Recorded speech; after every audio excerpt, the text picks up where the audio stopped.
ಈ ತಿಂಗಳು 3 ಪಂಚಮಹಾಪುರುಷ ರಾಜಯೋಗಗಳು ಒಂದಾಗುವ ತಿಂಗಳು. ಇದಲ್ಲದೆ 12 ವರ್ಷಗಳ ನಂತರ ಗಜಲಕ್ಷ್ಮಿ ಯೋಗವು ಕರ್ಕಾಟಕ ರಾಶಿಯಲ್ಲಿ ರೂಪುಗೊಳ್ಳುತ್ತೆ. 4 ದೈವಿಕ ಯೋಗಗಳನ್ನು ಸೃಷ್ಟಿಸುತ್ತೆ.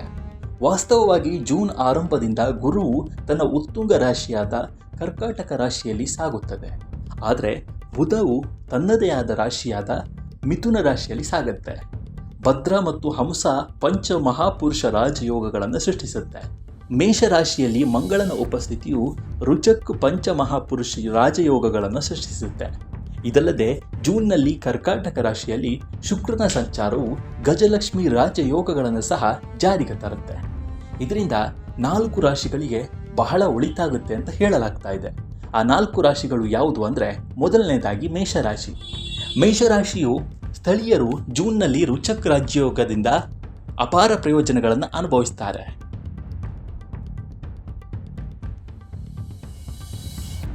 ನಿಮ್ಮ ರಾಶಿಚಕ್ರ ಚಿಹ್ನೆಯ ಆಡಳಿತ ಗ್ರಹವಾದ ಮಂಗಳ ತಿಂಗಳ ಕೊನೆಯ ತ್ರೈಮಾಸಿಕದವರೆಗೆ ನಿಮ್ಮ ರಾಶಿಯಲ್ಲಿ ಸಾಗುತ್ತೆ. ಗುರು ಮತ್ತು ಶುಕ್ರ ನಿಮ್ಮ 4ನೇ ಮನೆಯಲ್ಲಿರುತ್ತಾರೆ. ಇದು ನಿಮಗೆ ಉತ್ತಮ ಪ್ರಯೋಜನಗಳನ್ನು ಸೃಷ್ಟಿಸುತ್ತೆ. ಈ ಸಮಯದಲ್ಲಿ ನಿಮ್ಮ ಧೈರ್ಯ ಮತ್ತು ಆತ್ಮವಿಶ್ವಾಸ ಹೆಚ್ಚಾಗುತ್ತೆ. ಎರಡನೆಯದಾಗಿ ಮಿಥುನ ರಾಶಿ. ಜೂನ್ ತಿಂಗಳು ಮಿಥುನ ರಾಶಿಯವರಿಗೆ ಪ್ರಯೋಜನಕಾರಿಯಾಗಲಿದೆ. ಜೂನ್ ಆರಂಭದಿಂದ ಭದ್ರ ರಾಜ್ಯ ಯೋಗವು ನಿಮ್ಮ ರಾಶಿಚಕ್ರ ಚಿಹ್ನೆಯಲ್ಲಿ ರೂಪುಗೊಳ್ಳುತ್ತೆ. ನಿಮ್ಮ ಆಲೋಚನಾ ಸಾಮರ್ಥ್ಯವನ್ನು ತೀಕ್ಷ್ಣಗೊಳಿಸುತ್ತೆ. ನಿಮ್ಮ ಮಾತು ಕೂಡ ಹೆಚ್ಚಾಗುತ್ತೆ. ವ್ಯವಹಾರದಲ್ಲಿ ಲಾಭ ಗಳಿಸುವ ಅವಕಾಶವನ್ನು ನೀವು ಹೊಂದಿರ್ತೀರಿ. ನೀವು ಹೊಸದನ್ನು ಸಹ ಪ್ರಾರಂಭಿಸಬಹುದು. ಹೊಸ ಯೋಜನೆಯಲ್ಲಿ ಕೆಲಸ ಮಾಡಲು ಸಹ ಪ್ರಾರಂಭಿಸಬಹುದು. ಈ ಸಮಯದಲ್ಲಿ ನಿಮ್ಮ ವೃತ್ತಿ ಮತ್ತು ಜೀವನಕ್ಕೆ ಭವಿಷ್ಯದಲ್ಲಿ ಹೊಸ ದಿಕ್ಕನ್ನು ನೀಡುವ ಅವಕಾಶವನ್ನು ಸಹ ಪಡೆಯಬಹುದು.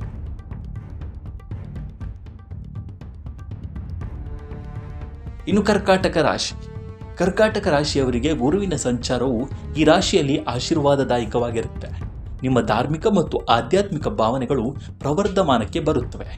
ನೀವು ಜ್ಞಾನದ ಹೊಸ ಹಂತಗಳನ್ನು ತಲುಪುತ್ತೀರಿ. ಬೌದ್ಧಿಕ ದಕ್ಷತೆ ಮತ್ತು ಆರ್ಥಿಕ ಯೋಜನೆಯಿಂದ ನೀವು ಪ್ರಯೋಜನ ಪಡೆಯುತ್ತೀರಿ. ಶಿಕ್ಷಣ ಮತ್ತು ನಿರ್ವಹಣೆಯಲ್ಲಿ ತೊಡಗಿರುವವರು ತಮ್ಮ ಆದಾಯದಲ್ಲಿ ಹೆಚ್ಚಳವನ್ನು ಅನುಭವಿಸುತ್ತಾರೆ. ಕೊನೆಯದಾಗಿ ಮಕರ ರಾಶಿ. ಜೂನ್ ತಿಂಗಳು ಮಕರ ರಾಶಿಯವರಿಗೆ ತುಂಬ ಅನುಕೂಲಕರವಾಗಿರುತ್ತೆ. ಮಂಗಳನು 4ನೇ ಮನೆಯಲ್ಲಿ ರುಚಕ್ ರಾಜ್ಯಯೋಗವನ್ನು ರೂಪಿಸುತ್ತವೆ. ಆದರೆ 7ನೇ ಮನೆಯಲ್ಲಿ ಗುರು ಮತ್ತು ಶುಕ್ರನ ಸಂಚಾರವು ಗಜಲಕ್ಷ್ಮಿ ಯೋಗವನ್ನು ಸೃಷ್ಟಿಸುತ್ತೆ. ಪರಿಣಾಮವಾಗಿ ಮಕರ ರಾಶಿಯವರು ಸಂಪತ್ತು ಮತ್ತು ಐಷಾರಾಮಿಗಳನ್ನು ಪಡೆಯುವ ಅವಕಾಶವನ್ನು ಹೊಂದಿರ್ತಾರೆ. ಈ ತಿಂಗಳು ನೀವು ನಿಮ್ಮ ಕೆಲಸದ ಜೀವನದಲ್ಲಿ ಯಶಸ್ಸಿನ ಹೊಸ ಎತ್ತರವನ್ನು ಸಾಧಿಸಬಹುದು.